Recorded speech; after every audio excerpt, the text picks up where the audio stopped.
Okay, just started the recording, so we're gonna head out to the stairs in a few minutes. You guys can figure out what the blast speed is of those launchers that you guys had to use yesterday. Now you can do different setups, but I'll narrow it down to one of two different setups. Either you can, and you're gonna want to copy down a table on your paper before we head out. Okay, so either you can go to the top of a ledge and fire it horizontally and see where it lands. Now, if you do that, then make a table where you can do multiple trials. You can measure what height is it blasted from. If you want to use the same height over and over, that's probably the easiest way to do that. See where it's landing. Hopefully it'll land about the same spot if you keep doing this from the same height.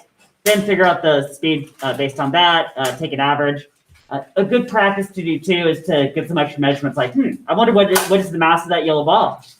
Because maybe the mass could be a factor. So just for a constant, I went ahead and got that for you guys. I got 10 grams. That's also 0.010 kilograms. Right? That's mass of the yellow ball. If you want to see it for yourself, then our friend Olivia says I've got a triple balance beam. Right, but do that. Now, an alternate setup you could do is you could fire the launcher straight up, like straight vertical. And then, well, the table might look like this. You could do several trials. Now you'd have to take the meter stick and measure how high did the ball go? What's its maximum height? And then that's actually all you would need to figure out the speed based on that. So figure out which setup you want to do. Just do one or the other. Get together with your teammates. You can figure that out. While you guys are copying down one of those tables. So you guys are doing that, right? Very similar tables. Got, what, 5-6 rows. Got 3 or 4 columns. Right, so. While you guys are copying that down and thinking about that, let me guide you guys through some useful formulas. You guys actually did solve the answer to this question yesterday as your starter question. You guys remember your starter question? I threw you just right here. Right. Oh, whoops. With the numbers on it. Right. So if it's this drop height and the ball landed this far, you guys remember we actually solved for the blast speed. Right. So that's actually what the first setup is right here. And this is the table that would correspond to that. Now, if you do it this way, I'm going to remind you guys. Oh, yeah, go ahead. What's it saying? It says mass of the ball is 0.010 kilograms. Yeah, so the mass of the ball is about 10 grams. That's what I measured this morning. So give you guys that number. Okay. Now, if you do this top setup, which is the same as your starter question yesterday, right? Remind you guys how to get the speed. Well, this blast speed is the same thing as the horizontal speed. That doesn't that stay the same throughout the whole free fall? Right? And you can get it very simple by saying, well, how far did it land horizontally? That x divided by how much was the fall time. Right? But then what is the fall time? Well, one way you could do it is you could take out a stopwatch, maybe on your cell phone. Now, if you want to do it that way, that's great. You'd have to create an extra column in this table, or maybe instead of the height, the drop height, you could just do a time instead, right? That's an alternate way to do this.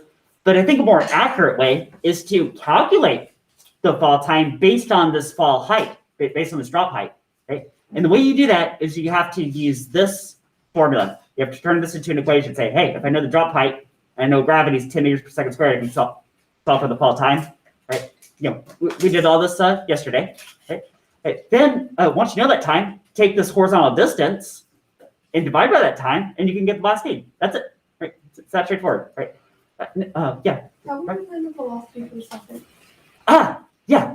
How do you find the velocity for the second one? Now, the second one, would you guys think that if there's some definitive blast speed, that there would be some corresponding height that it would go to? Right. Now, the height is probably really easy to measure. You just say, okay, well, how high does it go? Take a meter stick, measure that height.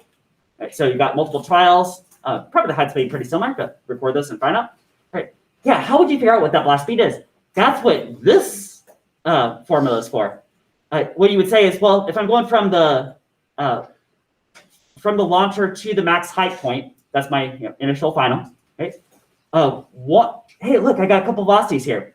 One of those velocities would represent the blast speed of the launcher. What would the other velocity be? Velocity of the ball? Yeah, but Drew, would it be the velocity of the ball? And at the very top, it's equal to what? 0 meters per second. So one of these would be 0 for this particular setup, right? Then you guys know the acceleration is, well, that'd be gravity, 10 meters per second squared pulling down. And x in this context would represent, well, this height. Maybe I should call it 2gh or something like that, right? Okay. You guys see that? All right. So I'll let you and your teammates figure out which setup you want to do. Okay. And then, of course, you have your name is on your paper. You guys write your name on your paper. Go and write this question too near the top. Say, what is the blast speed of the launcher? So that, let's say a few weeks from now, you're looking back when it was, oh, hey, this is something I did back in early September.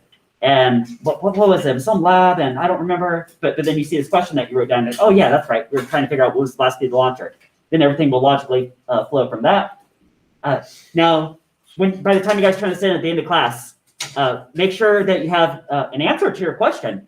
So we'll go gather the data. Then you guys can crunch the numbers with some combination of these equations. You're not going to need all of them, but you might need any of them depending on your setup. And at the end, you'll say, here's the answer. The launch speed of the launcher is, or the blast speed of the launcher is, and you'll come up with some number of meters per second. Right? Make sense?